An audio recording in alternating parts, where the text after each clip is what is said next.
plateau d'Africa 24 pour la toute dernière partie de cette édition. Et vous qui venez de nous rejoindre, sachez que nous sommes au Cameroun en direct, au Cameroun où on a voté aujourd'hui pour élire le nouveau président. Et Africa 24 a décidé depuis le début de vous faire vivre tous les compartiments de ce processus électoral qui a commencé quand même depuis plusieurs mois. Pour cette dernière partie, j'ai été rejoint sur ce plateau par ma consoeur Marie-Colette qui va nous faire prendre connaissance des invités qui nous ont rejoints sur ce plateau.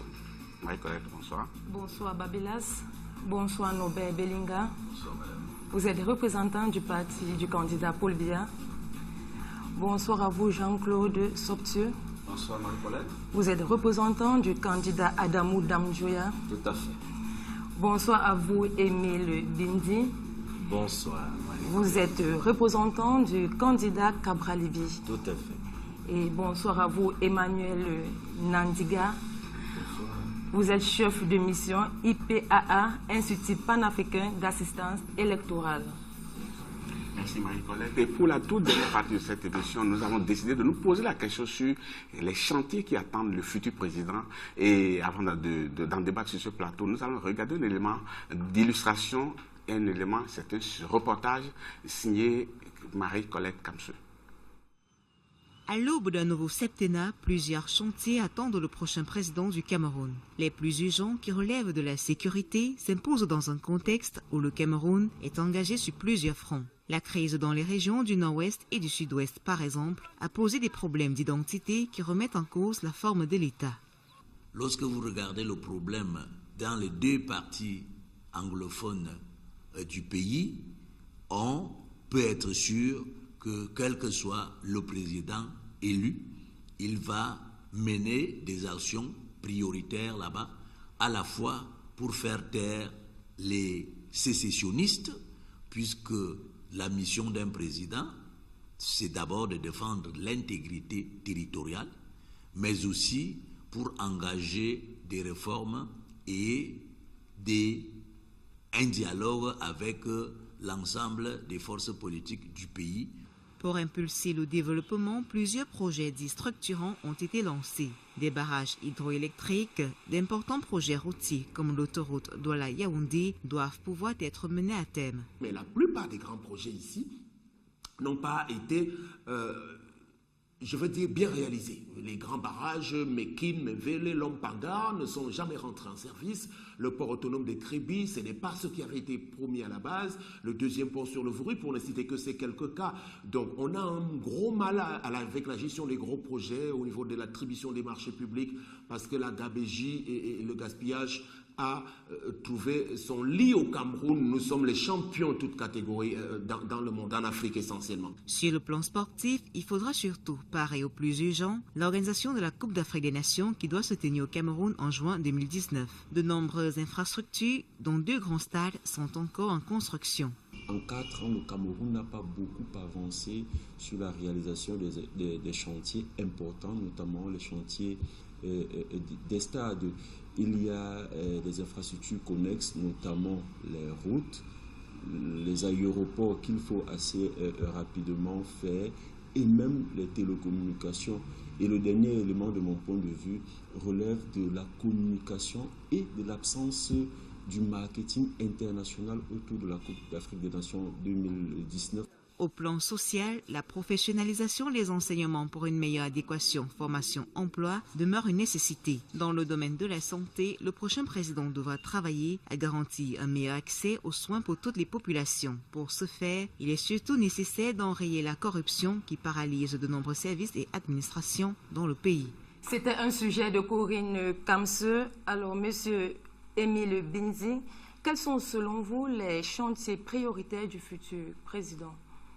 Bien, les chantiers prioritaires du futur président sont assez nombreux. Il y a déjà premièrement la question de la paix qu'il faut restaurer. Et la restauration de la paix passe par la mise en place d'un véritable dialogue inclusif qui permettra à toutes les parties présentes dans le cadre du conflit en cours de s'asseoir autour d'une table afin de dialoguer. Il s'agit de dialoguer non seulement avec ceux qui sont enfin, il s'agit de dialoguer avec toutes les parties, celles qui sont considérées comme illégitimes, celles qui sont alléguées comme légitimes et bien d'autres. Il s'agit également de la réforme de l'État. C'est un impératif catégorique. On ne peut pas continuer avec un État de cette nature et on ne peut pas continuer avec une décentralisation, un simulacre de décentralisation que nous avons qui est logé tant dans la Constitution que dans un ensemble de textes. Donc cette réforme nécessite une véritable régionalisation, mais également une modernisation de la fonction publique camerounaise. Parce qu'en réalité, le taux d'encadrement de la fonction publique camerounaise étant de 1,43% et le taux de modernisation se situant encore dans un archaïsme indescriptible. Il va sans dire qu'on ne peut pas d'une manière ou d'une autre penser un seul instant qu'on puisse avancer si cette modernisation n'implique pas la digitalisation, la réforme de la gestion des carrières, l'humanisation de cette fonction publique et en fin de compte un certain nombre de mesures qui vont réduire la corruption et la fraude. La relance de l'économie est un impératif également catégorique, mais il s'agit d'une relance de l'économie qui va s'appuyer premièrement sur des infrastructures. Et lorsqu'on parle d'infrastructures, il s'agit de se départir d'un certain nombre de pratiques surannées telles que les surfacturations des mercuriales qui ont des prix exorbitants et toutes sortes de choses pour relancer véritablement ces infrastructures. Il s'agit l'économie également, la relance de l'économie sur l'énergie, mais investir au-delà des énergies vous écoutez, ordinaires. tout est prioritaire en fin de compte. Mais moi, je vais choisir nous sommes dans un pays en chantier. Tous ces éléments doivent être menés tout azimut. En réalité, la démarche est holiste, en fait. Si on décide de se focaliser essentiellement sur la paix, on oublie l'économie. Mais il y a des urgences. Par exemple, la crise anglophone est une extrême urgence. Et j'allais demander à M. Soptu, j'ai rencontré certains Camerounais qui disent que le premier chantier du chef de l'État, du prochain chef de l'État, c'est d'avoir du tact pour pouvoir trouver la solution, la vraie, à la crise anglophone. Selon vous, comment doit-il procéder? Parce qu'il y a des choses qui ont été faites jusqu'à aujourd'hui, mais ça n'a pas vraiment calmé les ardeurs des uns des autres. Permettez-moi, Babilas, vous savez que le dialogue d'embuscade ne peut accoucher que d'une souris. Voilà pourquoi, à l'Union démocratique du Cameroun, quand nous parlons du dialogue... D'embuscade, vous avez dit, qu'est-ce à dire? Un dialogue d'embuscade, c'est un dialogue qui n'aboutit à rien. Et à l'Union démocratique du Cameroun, nous disons qu'il faut au Cameroun un dialogue républicain inclusif. Un dialogue républicain inclusif qui se fera par tous les Camerounais et pour tous les Camerounais. Cela revient donc à dire qu'il faut s'asseoir autour d'une table.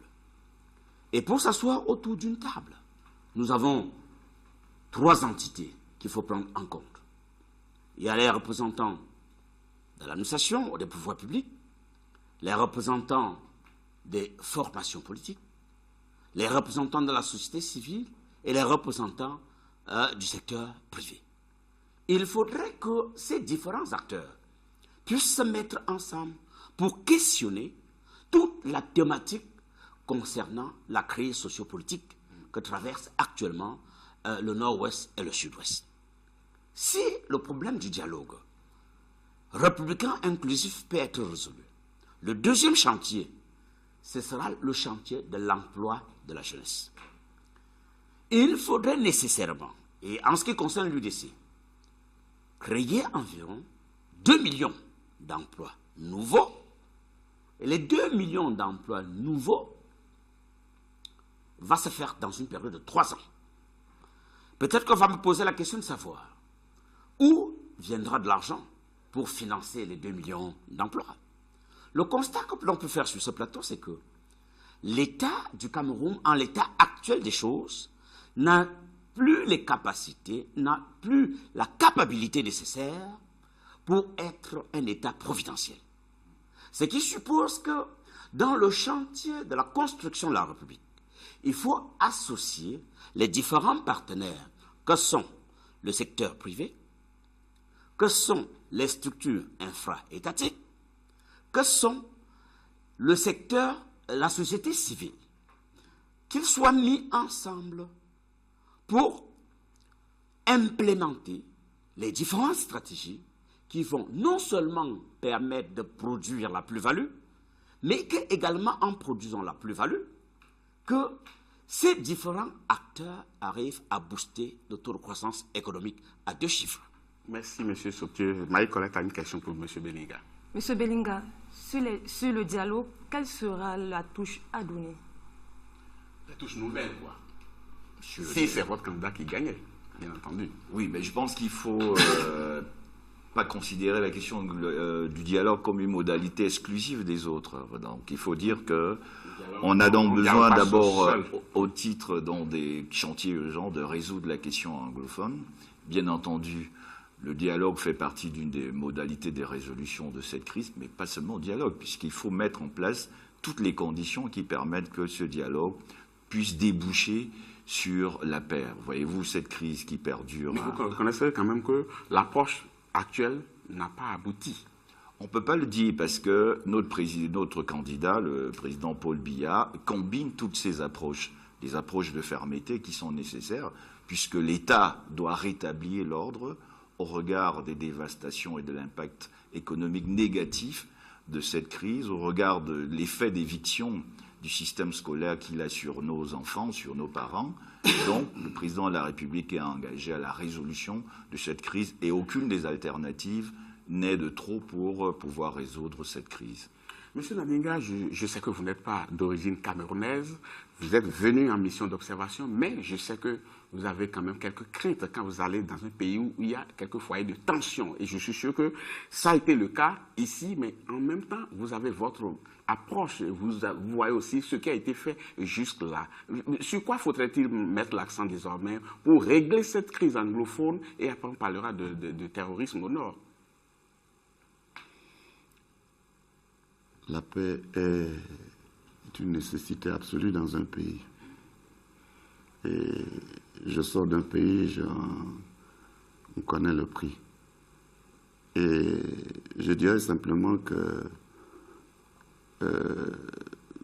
si je ne me situe pas dans l'analyse des solutions actuelles qui sont entreprises par le gouvernement camerounais, je pense qu'un des éléments importants d'approche déjà, c'est cette base de la démocratie. Cette base de la démocratie, d'où on sort des élections pour un choix d'un président. Et cette base est établie sur des règles, je dirais des règles établies, et qui doit trouver le consensus à travers le système qu'on a mis en place pour le réglementer. C'est déjà une première approche et je crois que ça, c'est fondé aussi sur l'esprit de dialogue qu'on veut ou pas. Parce que ce dialogue, ça implique les différentes parties dans la position de problème autour duquel on fait des propositions de solutions. Et une plateforme minimale est importante. Dans un dialogue, on ne peut jamais aller avec un esprit extrême. Parce que si chacun veut absolument avoir une raison, ça ne marchera pas. Il faudrait qu'on s'entende sur une base minimale. Et sur cette base minimale, il faudrait avoir une direction à cette base-là. L'organe qui doit être là pour justement réglementer tout ça, il faudrait qu'on y ait confiance et que sur cette base-là, on commence par mettre les pions. Merci beaucoup, M. Nabinga. Monsieur Binzi, je reviens vers vous. Le terrorisme au nord, que faut-il faire? Bien. Très rapidement, pas de grand développement, s'il vous plaît. Très rapidement. Bien, le terrorisme au nord, que faut-il faire? La première des choses, c'est déjà d'abord un véritable aménagement territorial. Ce qui n'est pas fait. Vous avez des régions qui sont pratiquement abandonnées. Vous avez de grands espaces qui ne sont pratiquement pas occupés. Vous avez un sous-développement endémique. Vous avez des populations qui vivent dans une précarité indicible. Et vous avez une absence une absence des forces de l'ordre en quantité suffisante. Vous savez que l'armée camerounaise, c'est pratiquement 30 000 hommes.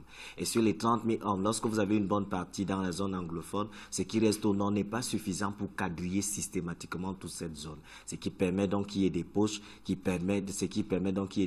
facilitent l'entrée de ces terroristes. Donc il y a une nécessité, c'est une nécessité d'aménagement territorial, c'est une nécessité de renforcement des troupes et d'équipement de ces troupes. Il y a autre chose, elle persiste également. Pourquoi? Parce qu'il y a une disparité dans les forces armées. Vous avez d'un côté des unités qui sont convenablement équipées, qui vivent de manière convenable, et puis de l'autre côté, vous avez des unités qui sont marginalisées. Ça pose donc un certain problème de justice, même au sein de l'armée, et d'efficacité au sein de celle-ci. D'où la nécessité de résoudre ces différents problèmes, afin qu'on puisse envisager dans une certaine mesure de sortir d'une logique sécuritaire vers la sécurité. Et lorsque je parle de logique sécuritaire, je sous-entends clairement que la sécurité est partie. Il s'agit de la sécurité alimentaire, il s'agit de la sécurité dans le logement, il s'agit de la sécurité dans la santé, il s'agit de la sécurité des personnes et des biens qui a disparu au profit de la logique que nous voyons. Monsieur Soptieux, si vous avez un conseil à donner au futur président, qu'est-ce que vous allez lui dire, la touche qu'il va donner pour régler ce problème de terrorisme?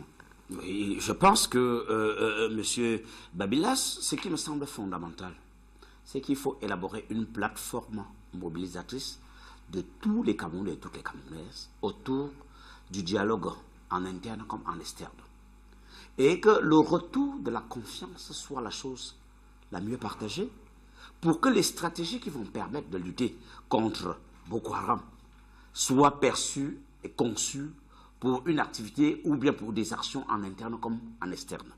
Vous conviendrez avec moi que le Cameroun actuellement, les enjeux qui sont d'ordre économique, les enjeux qui sont d'ordre politique, les enjeux qui sont d'ordre sociaux interpellent la nation dans toute sa dimension. Et dans la résolution de ces problèmes-là, ces différents secteurs dont je viens d'évoquer doivent être pris en compte. Merci, M. Soptieux. Un élément quand même nouveau qu'on a constaté dans cette campagne, c'est la campagne sur le net. Parce qu'on a vu que beaucoup d'éléments circulaient sur le net. Africa 24 a voulu se mettre quand même au diapason de cette nouvelle technologie. Et pendant qu'on est sur le plateau ici, il y a beaucoup de choses qui se font. On pose des questions aux téléspectateurs, on recueille leurs messages, on en donne lecture, il y a des sondages plus ou moins où il y a des opinions qu'on demande aux uns et aux autres. Mais d'abord, on va regarder un élément qui concerne la manière dont le web s'est invité dans la campagne électorale. Suivons tout de suite. 9 candidats, 9 pages Facebook et 7 comptes Twitter officiels, 6 sites dédiés et une application mobile, telles sont les principales ressources digitales mobilisées par les candidats pour l'élection présidentielle au Cameroun. Ces différents candidats se sont rendus compte qu'il était question pour eux de toucher leur cible qui aujourd'hui est très connectée. Comment faire pour toucher le maximum de personnes qu'on ne peut pas rassembler autour d'un meeting? Voilà, pour résoudre cette question-là, il a fallu vraiment qu'ils essaient d'intégrer la communication digitale au cœur de leur stratégie. Et cela s'est vu. Et de l'autre côté, nous avons également dit que nous avons eu droit cette année à un événement d'ampleur. Ça n'arrive qu'une fois tous les 7 ans. C'est inédit. Nous avons eu droit là à une élection présidentielle. Donc il était question pour tous les internautes d'afficher leur position. Pour exister, en fait, il fallait produire du contenu, prendre position, dire qu'on soutient, soutenir son candidat, aller clasher avec les autres personnes. Du coup, ça crée une certaine effervescence. Depuis le début de la campagne électorale le 22 octobre 2018, l'on a observé un intérêt grandissant des Camerounais pour les meetings diffusés sur les réseaux sociaux. Ainsi, pour son meeting tenu au stade Cité Sikama à Douala, Cabra Libi, le plus jeune des candidats à ce scrutin, a obtenu 51 660 vues et 57 463 vues pour son dernier meeting à Yaoundé. Le candidat Maurice Kamto, quant à lui, a glané 37 211 vues pour son premier meeting en Facebook Live et 130 840 vues pour son meeting du 6 octobre à Douala. Pour le candidat Joshua aussi, la courbe s'est située entre 1923 pour son meeting de Makba et 5526 vues pour celui du 6 octobre à Douala. Le Facebook Live du meeting de Marois du candidat Paul Biya du RDPC a obtenu 67 972 vues. La hausse de l'intérêt des internautes aux communications des différents candidats se traduit par le fait qu'à l'approche du jour du scrutin, les différents candidats ont eu à donner plus d'intensité à la communication digitale. Donc ils ont eu à multiplier les actions de communication, ils ont multiplié les opportunités de communiquer, ils ont multiplié les lives, les publications. Plus on se rapproche en fait du jour du scrutin, plus ils ont donné assez de tonus à leur communication. Entre diffusion en direct des meetings, déclaration et création des sites web entièrement dédiés à cette campagne électorale, les partis politiques ont visé durant ce processus électoral une population de plus en plus connectée. C'est un reportage de Paul-Marcel Mayagué. Vous avez dû le constater, chers téléspectateurs, Marie-Colette ne m'a pas rejoint sur ce plateau par hasard, parce que pendant que nous étions dans nos émissions tous les jours, elle était partie prenante d'un pôle web d'Africa 24 qui entretenait les relations avec les internautes qui nous envoyaient des réactions dont je me faisais le plaisir d'en donner lecture. Et elle est arrivée pour nous faire quand même le point, l'inventaire de cette communication digitale. Alors Marie-Colette, qu'est-ce qu'on peut retenir de la communication digitale de ces 15 jours sur Africa 24 15 jours de campagne intense où les différents candidats ont rivalisé d'adresses pour convaincre le maximum de leur électorat. Cette effervescence s'est ressentie non seulement sur le terrain, mais aussi sur les réseaux sociaux via nos différentes plateformes Facebook, Twitter et WhatsApp. Et pour cette présidentielle 2018, Africa 24 s'est focalisé sur 10 thèmes repartis sur les grands axes politiques, économie, société et sport. Alors, qu'est-ce qu'on peut retenir de ces différents débats? Sur les plateformes Africa 24, nous avons eu 20 000 engagements sur Facebook. Parlant des engagements, nous parlons des différents clics, des partages et des commentaires. Sur WhatsApp, nous avons eu 23 248 commentaires. Sur Twitter, nous avons eu 150 000 engagements et 5 000 SMS. Alors, est-ce qu'il y a eu des thèmes qui ont le plus accroché? Évidemment, Babila, 5 thèmes parmi les 10 ont suscité le trafic sur nos différentes plateformes. Le thème Cannes 2019, Kit du Cameroun et Lion indomptable, prend la tête du débat avec 6 570 interactions. Le thème emploi et lutte contre le chômage occupe la seconde place avec 5 981 interactions. Justice et lutte contre l'impunité arrive en troisième place avec 4 076 interactions. Assainissement des finances, lutte contre la corruption totalise 2 465 interactions. Et enfin, sécurité et lutte contre le terrorisme enregistre 2 096 interaction. En tout cas, c'est le moment de remercier les internautes parce qu'ils ont été très, très nombreux à nous poser des questions, à nous envoyer des réactions dont on a tenu compte quand même dans la conduite de la plupart de nos émissions. Mais on va se faire le plaisir quand même de donner lecture de quelques réactions, Marie-Colette. Oui, parmi nos fidèles internautes, nous avons El Hadj depuis le Congo-Brazzaville qui estime que le Cameroun a besoin d'un nouveau départ, un nouveau souffle à la tête de l'État et d'une nouvelle dynamique pour challenger les sujets de l'heure. Pour Red Dimon, depuis Douala, peu importe qui gagne, le plus important est qu'il soit à la hauteur de cette lourde fonction. Ce n'est pas le qui veut, mais le qui peut. Manga Voix depuis Yaoundé, merci infiniment à Africa 24. Grâce à vous, nous avons eu droit à des débats relevés de haute facture.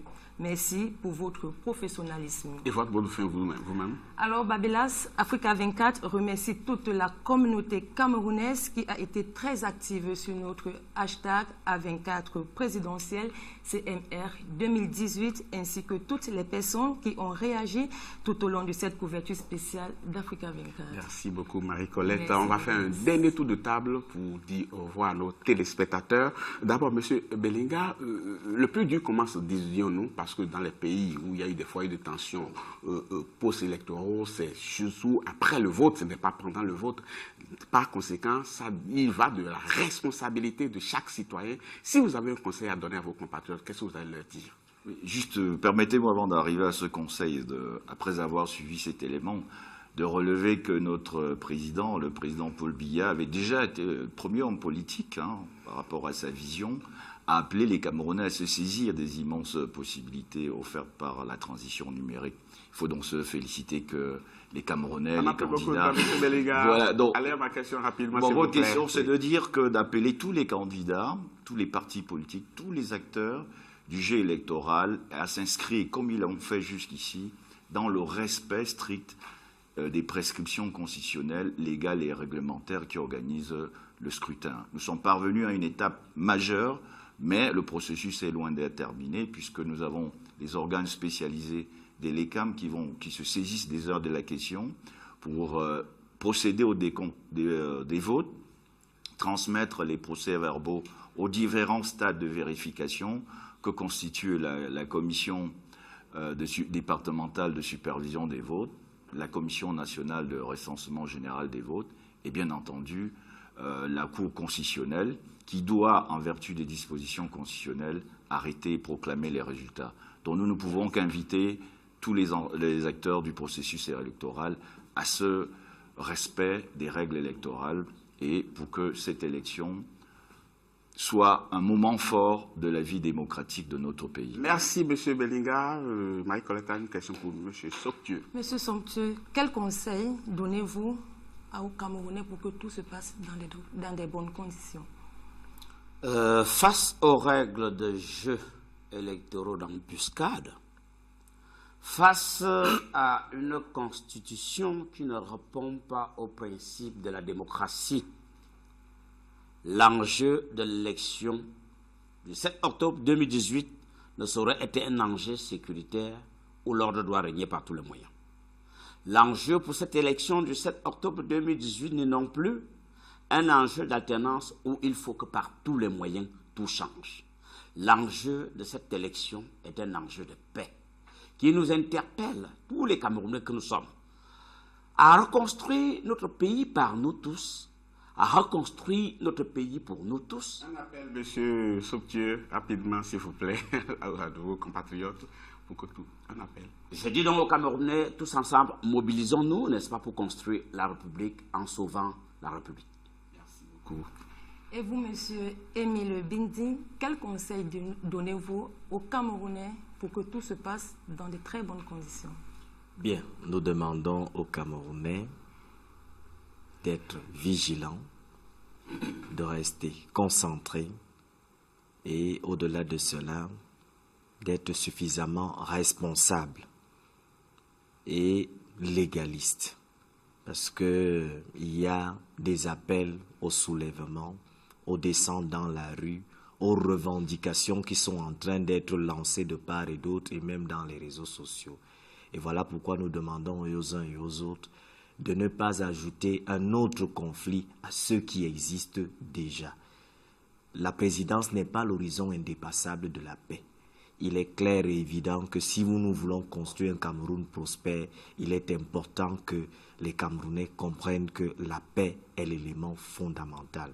Et voilà pourquoi nous leur demandons de rester légalistes et dans une certaine mesure, quand bien même ces institutions seraient d'une certaine manière, il pèserait dans une certaine mesure une certaine suspicion quant à la crédibilité de ces institutions de respecter dans une certaine mesure les règles. Merci beaucoup, M. Bézier. M. Ladinga, à vous de conclure cette émission. Vous qui avez une grande responsabilité d'acteur neutre, mais qui est impliqué dans le processus en tant qu'observateur. Et qu'est-ce que vous avez à dire à ces Camerounais qui pourraient être amenés à se revendiquer une certaine victoire quand au-delà même de l'institution chargée de proclamer ces résultats? Qu'est-ce que vous allez leur dire?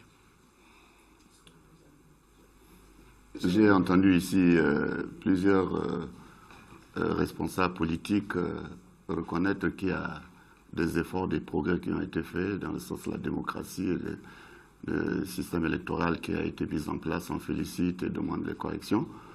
Nous devons nous rappeler que les vrais défis que nous avons dans nos pays, et ici nous avons parlé tantôt du terrorisme, la pauvreté, quand on voit ces choses, ça résume tous les aspects, problèmes sociaux, économiques, etc. Et je crois que le vœu le plus important, ça a été dit par les acteurs politiques eux-mêmes, c'est l'unité nationale. L'unité nationale, c'est déjà de se servir de tout ce qui est légal dans le pays, n'est-ce pas, autour duquel on doit engager les débats, les discussions, et établir un dialogue. Et je crois que ça permettrait que le Cameroun aille de l'avant, et ce serait aussi l'Afrique en avant. En tout cas, merci beaucoup les uns les autres, chers invités. Merci beaucoup d'avoir été des nôtres dans cette émission. Nous sommes complètement à la fin de ce processus, de notre contribution à ce processus électoral. Quand bien même nous allons arrêter les débats en direct aujourd'hui, nous allons continuer quand même à suivre de très près tout ce qui se passe et on sera là pour rendre compte de chaque détail de ce processus. Donc on n'abandonne pas le Cameroun, c'est notre pays avant tout. En tout cas, on parle de l'Afrique en miniature. Chacun se retrouve ici. Pendant ces quelques semaines, nous avons pu constater ce qu'est l'Afrique en miniature avec une agriculture florissante, avec tous les mets qui se retrouvent ici. En tout cas, j'ai eu beaucoup de plaisir à constater cela. Et si se referme définitivement cette série d'émissions d'Africa 24 consacrée au processus électoral en cours, je voudrais remercier toute l'équipe de coordination éditoriale et de coordination technique. Je veux nommer Caroline, Gisèle, Nathalie, Nelly, Adidjatou, Corinne, Viviane, Samuel, Chérif, Paul, Marcel, Thierry, Aristide, Johnson, Olivaris, Stéphane, Cédric, Modeste, et puis Paul, et puis Marie, Colette, merci beaucoup. Merci, Babila. Après, j'ai été agréablement surpris de votre arrivée ici et puis de votre accompagnement. En tout cas, vivement qu'il y aura d'autres occasions. Ça, c'est sûr.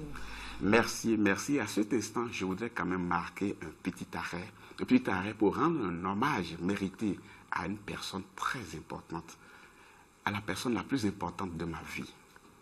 Je veux parler de ma mère, elle qui nous a quittés il y a quelques jours seulement. Et à cet instant, tout en lui rendant hommage, je voulais lui dire merci.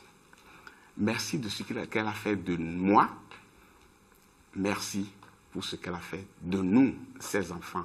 Et puis de là où elle se retrouve aujourd'hui, je sais qu'elle nous observe et nous allons nous battre pour mériter ce qu'elle a toujours voulu faire de nous. Et elle continuera à avoir ce regard bienveillant sur nous en attendant que nous procédions à l'enterrement dans quelques jours. Je voudrais lui dire, maman, Yahoo, comme nous aimerions l'appeler, repose en paix et que la terre te soit légère.